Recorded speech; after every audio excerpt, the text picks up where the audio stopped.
brand new broadcast, hot and fresh like a morning paper. Grab your seats, hold your hats, and let's make some radio magic tonight.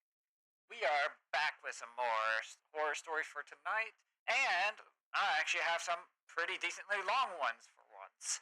So hopefully we actually somehow make it last. But knowing how bad I am with dragging things along, I don't know if that will be the case, but we will see. So let's just jump right in. Now again, this one is anonymous. These three recently, there's been a lot of anonymous stories, which I'm completely fine with. I know not everybody wants to tell their stories and whatnot. But anyways, not to dilly dally and take too long, we're going to jump right into it. The title of this story is called "The House on Ashwood Lane." I don't know why I agreed to go into that house that day. Maybe it was pride, maybe I didn't want to look like a coward in front of the others, or maybe deep down some part of me wanted to see if the rumors were true. They called it the House on Ashwood Lane. Nobody lived there not for decades. The windows were boarded up, the roof sagged like it was ready to give in, and the garden had long ago transformed into a jungle of thorny weeds. But people whispered about lights inside at night, a figure seen in the upstairs windows, of laughter echoing from the halls when the street outside was empty. Some even swore that if you stood too close to the front gate at midnight, something inside would whisper your name. We weren't ghost hunters, just idiots with flashlights, backpacks, and more curiosity than sense. That's an understatement of the century. There were 5 of us. Me, Taylor, Jess, Marcus, and Daniel. We'd grown up together, and for years we told each other we'd explore that place. That night, we finally did. We stood outside the gate around 11:30 p.m. The air felt colder than it had any night before. A low fog was creeping across the ground, curling around our legs. I remember how Taylor tried to joke it off, swinging her flashlight toward the porch and saying, "Ladies first." Nobody laughed, of course. The iron gate screamed on its hinges when Marcus pushed it open. That sound lingered in the night, echoing off the street. For a second, I thought I saw a curtain shift upstairs. Just a twitch of movement in the dark glass. But when I blinked, it was gone. We walked up the cracked stone path, weeds crunching under our shoes. The porch sagged with our weight. As if sagged with our weight. There we go. Jess held the key we didn't know we needed. She swiped it years ago from her uncle who worked city records and has access to condemned properties. English, please. Work. She slid it into the rusty lock, turned it, and then front door opened with a moan that made my stomach tighten. The smell hit us first. Damp wood, mold, and something sharp underneath like copper. The air inside was heavy, the kind of smell that smells like it sat for years. We turned our flashlights on, beams slicing through dust that hung in the air like smoke. The house had a strange silence. Our footsteps echoed too loud, like we were intruding into some empty hospital room. The wallpaper peeled in strips, revealing wood beneath. The chandelier above was coated in webs. There was a staircase that drew my eyes, tall, wide, and curling upwards into the shadows. And at the very top, where the light barely touched, I swore I saw something pale vanish around the corner. I didn't say anything. Not yet. Taylor pulled out her phone to record, joking she was going to make a vlog. The red light blinked as she panned across the hall. "Welcome to the House of Ashwood Lane," she whispered theoretically.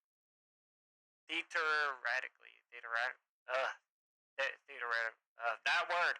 You know what I'm trying to say. I do apologize. English has not been my strong suit today for some reason. Population, dumbasses. And I agree with that, especially with the fact that you are Don't even know what this place was supposed to be. Like it's a house, yes, but you just seem dumb. Anyway, Marcus laughed too loud. It bounced off the walls and came back sounding a bit strange, like someone else was laughing with him. The living room was frozen in time, furniture draped with yellowing sheets, a piano in the corner, one key broken. It's covered half open like someone had been about to play and never returned. Jess tugged one of the sheets, dust exploding into the air. Beneath it sat a couch, faded floral fabric eaten away by moths. Creepy, but not haunted.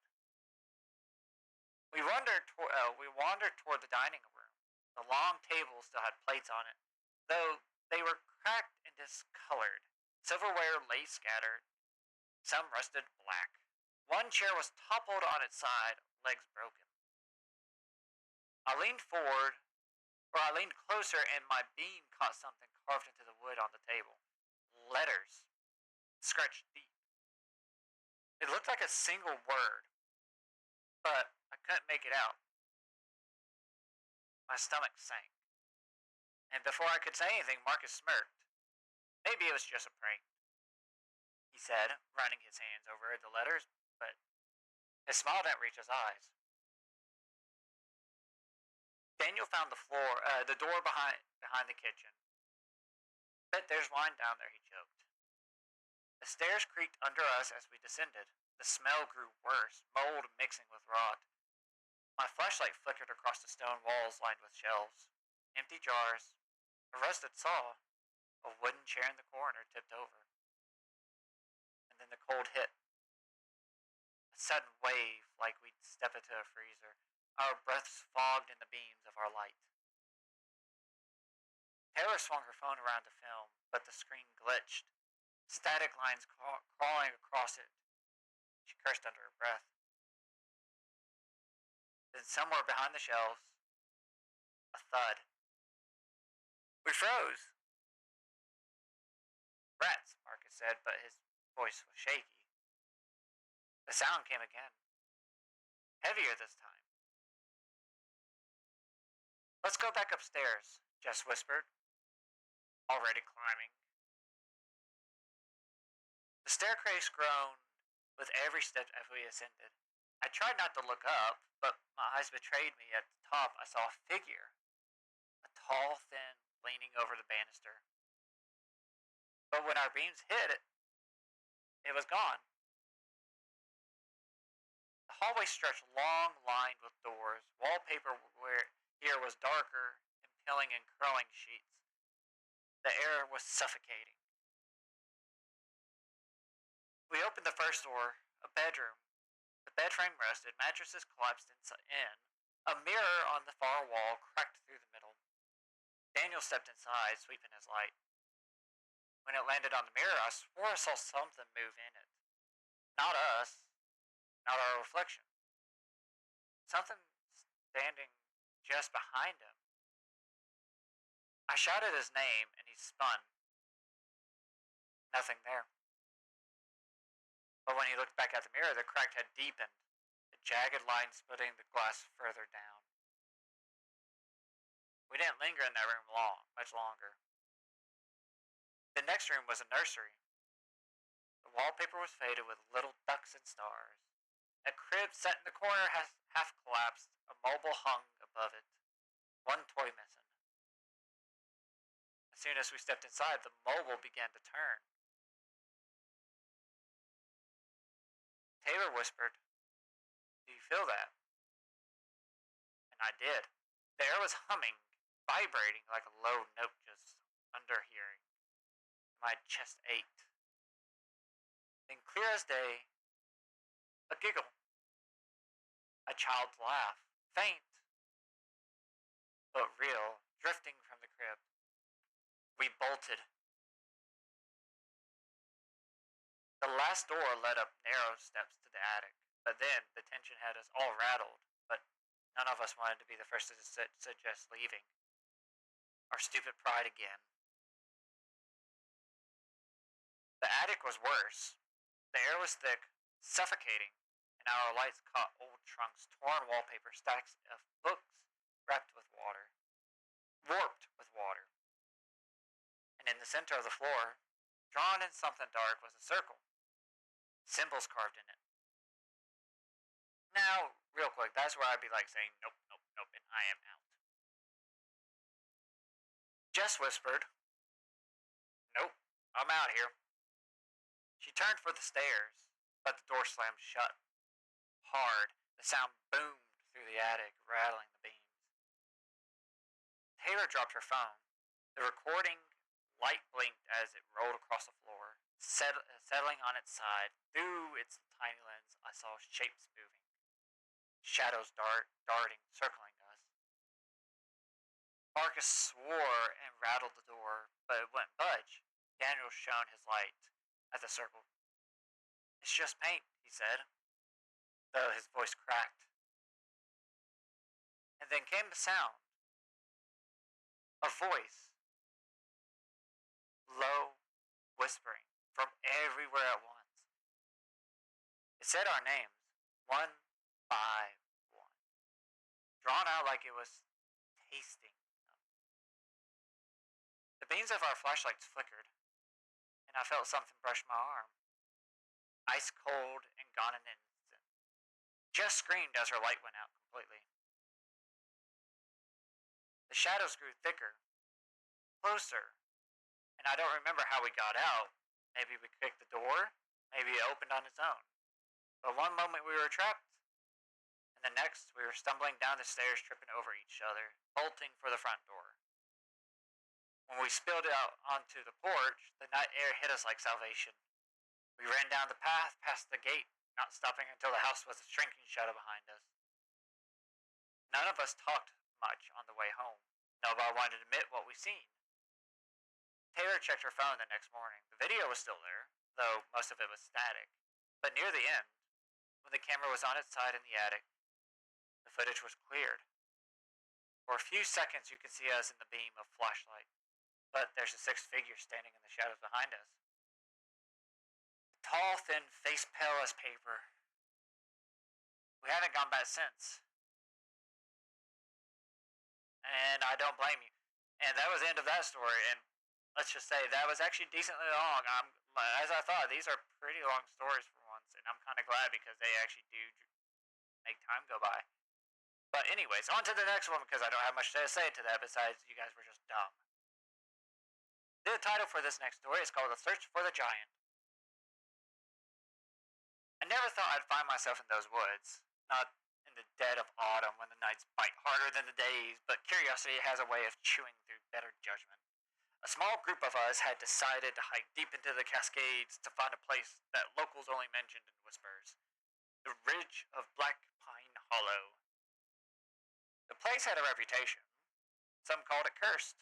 Some claimed it was home to something ancient, and a few swore they'd seen him up there.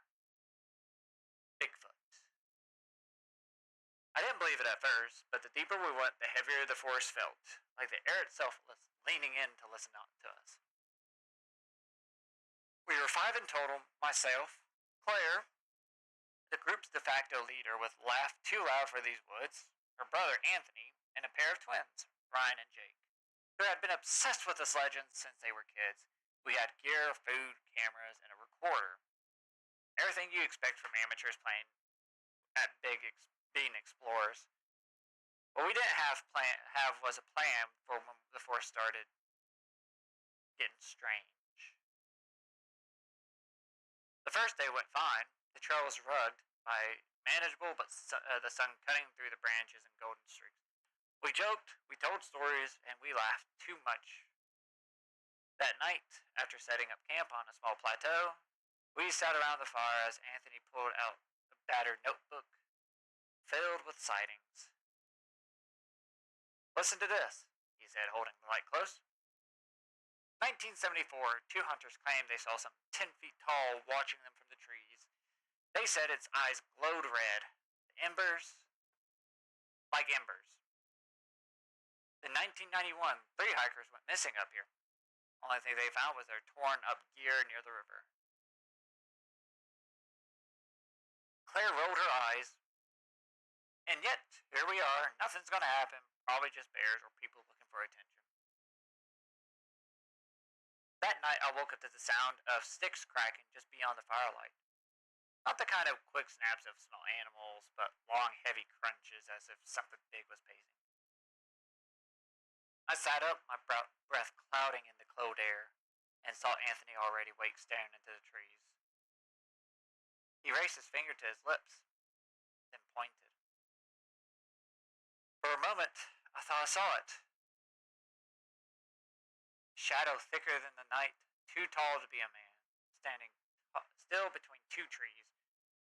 The fire flicked up and the shape seemed to lean back into the dark, vanishing. Neither of us has said a word. The next day, no one admitted to hearing anything. We pushed higher into the ridge, the woods closing tighter around us, and the silence was strange. Not with the usual forest hum, but a dead, suffocating silence. Even the birds had stopped. By afternoon, Ryan found it first. A print in the mud. At least 2 feet long, wide, deep, with toes spread out like a human's but far larger. He crouched over it, trembling. Tell me that's not real, he whispered. No one laughed. We found more as we walked, faint impressions winding off the path and into the trees, and then the smell hit us. Rotten like wet fur and spoiled meat. It clung to the air, thick and nauseating. Claire gagged, covering her mouth. That night we set up camp in a clearing surrounded by tall pines. None of us slept well. And around midnight the sounds came back. Not footsteps this time, but low gurgling noises, half growl, half moan, carrying through the trees. Branches snapped. Ryan, shaking, clutched the recorder. We need proof, he hissed. The rest of us stayed silent, staring at the walls of black around us. Something moved between the trees. And then we saw it. Eyes. Not glowing red like the stories, but reflecting the firelight, huge and wide. They blinked once, then shifted, rising higher as though the creature had stood fully upright. The sound of its breath, or what I thought it was his breath, rumbled across the clearing. Jake dropped his flashlight and it hit the dirt with a dull thud. In that second, the eyes vanished. The forest erupted, crushes of wood, the thundering of something massive moving through the trees, circling us with impossible speed. I swear I felt the ground shake. We grabbed our gear and huddled closer to the fire, none of us daring to run. The noise stopped suddenly, as if it cut off. The silence that followed was worse than the chaos. Morning didn't bring relief. We found branches broken higher than any of us could reach, bark ripped clean off the trunks. Around our camp we found more prints circling us in wide loops. We weren't hunters anymore. We were prey. Claire wanted to head back, but Anthony argued we were too close to proof to stop. The twins sided with him. Against my better judgment, so did I. That evening, we reached the gorge with a narrow river running below. The smell returned, stronger this time, burning our throats. And then we saw it. By the opposite ridge, partially hidden by the trees, something moved. Massive shoulders, shaggy, dark fur. A body too tall and too wide to mistake for a man or bear. It walked slowly along the tree line, pausing to look down on us. I'll never forget the way it moved. As though it knew we couldn't. Wait, yeah, looks like there was an error there. When it turned, I caught a glimpse of its face. Broad, shadowed, almost human, but not quite. Ryan raised the recorder, hands shaking, and whispered, "Oh my God." The creature stopped even across the gorge. I swear I heard him. It turned its head slowly towards us, and for a long, suffocating moment it just stared, and then it stepped back into the trees and was gone. We left the next morning, none of us speaking much. The forest never gave us peace on the way out. Branches cracked in the distance, always behind us. Once I looked back and thought I saw it again, just beyond the trees, keeping its distance. When we finally reached the trailhead, the silence lifted, the birds returned, and the forest sounded alive again. But the five of us weren't the same. Ryan and Jake swore we had proof, though the recorder only caught garbled noises and static. Claire refused to talk about it, and Anthony said it confirmed everything he believed. Me? All I know is that the stories are true. Bigfoot isn't a joke or a campfire tale. It's real and out there. In those endless woods, it's still watching. And that's it. That's actually another long. Again, I've actually gotten a few more long stories, but because of how long these are, I don't think I'll be able to get through the next one. And because of my short time frame that my studio gives me, uh, I guess that's going to be it for tonight. Because we have reached our time limit within just 2 stories, which I am very impressed with that with people now these days because of it. But 5 minutes. Yep. I guess I'll wrap it up just like they said. It'll take too long to read the next one. So, I guess that's it. And that's a wrap, folks. The lights dim, the band plays us out, and the night tips its hat. Until next time, keep your spirits high and your radios tuned. Same time, same place, same sparkle.